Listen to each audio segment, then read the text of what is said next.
Și salutare tuturor și bine v-am regăsit la un nou videoclip! Tot de pe câmp, da, frumos aici, după cum se poate vedea. Astăzi, cred că puteți ghici ce facem. Da. Azi o să fie două clipuri, adică unul de astăzi, unul de acum care îl filmez și unul tot astăzi, care o să fie un clip mai lung, să zic eu așa, adică poate să aibă mai multe părți.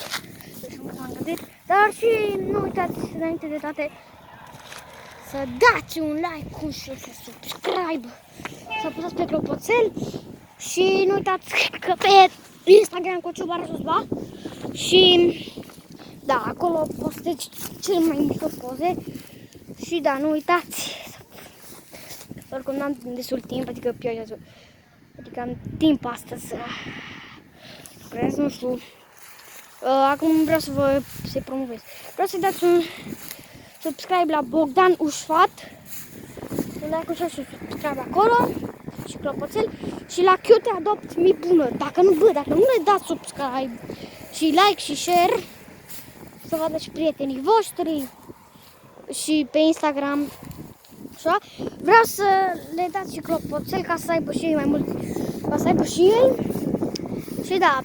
Acum nu prea mai am.